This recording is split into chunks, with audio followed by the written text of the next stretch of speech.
Welcome to the 2023 Economic Depression and Preparation Channel. I'm your host, Tony. Thank you for joining me on this edition, Thursday edition, January 26, 2023. Please be sure to subscribe for the latest interpretation of the U.S. financial markets and news.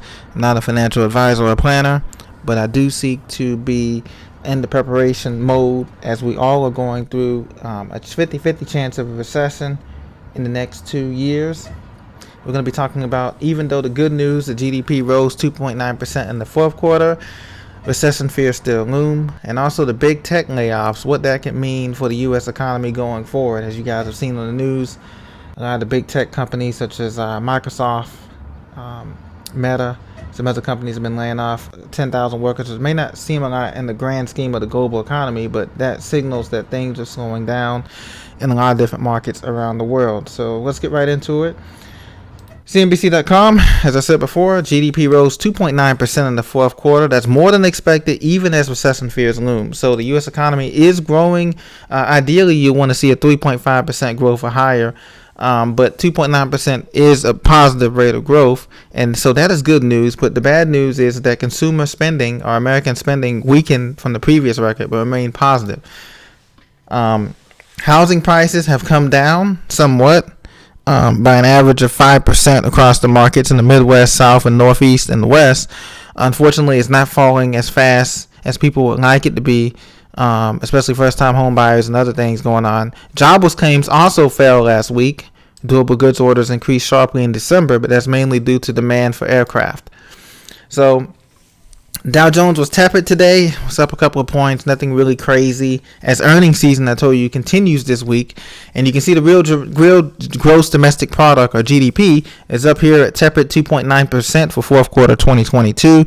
We were in the negative quarters here back in 2021, negative 1.6. We had two consecutive negative quarters, but they were very slim, negative 1.6% and negative 0.6%. That's back in the first and second quarters of 2022. So we ended the 2022 season, as you can see on the graph here, in the two positive quarters of GDP, avoiding a technical recession.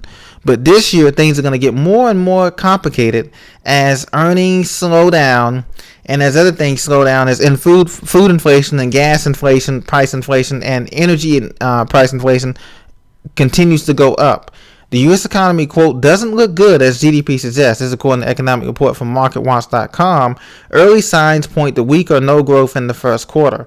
You can see this lady shopping here in Trader Joe's, a very good store. It's cheaper than Whole Foods, a whole paycheck, but it's still everywhere is experiencing food inflation. It's hurt the pockets of American spending, and it's felt everywhere. Like I said, a few bags of groceries is $100 now. It's nothing really. It's really stifling the growth.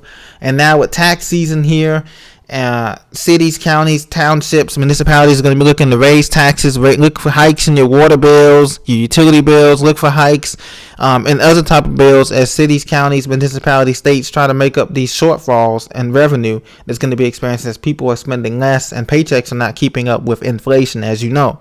So the good news is that, like I said, once again, people are still spending on necessities, and you should too. You should be preparing.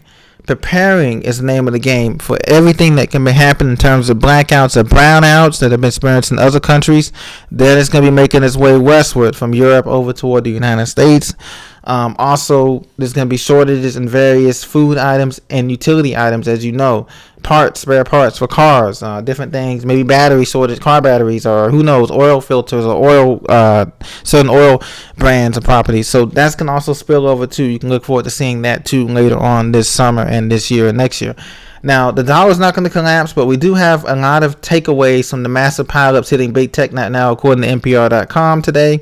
Google announced that it would lay off 12,000 people from its staff, the latest big tech company to announce mass workforce reduction in the recent years. So 12,000 employees from Google's kiss goodbye. Amazon is laying off more than 18,000 workers. And Amazon, they built all these warehouses during the pandemic. What happened was, and now they overbuilt these distribution warehouses, like they call, and now they don't have the budget to fill all the workers. And now also they want to make their fleet electronic. You guys have heard about that. They're making their van fleet that they use to deliver to the neighborhoods and everything. They're going to make those electric vehicles now.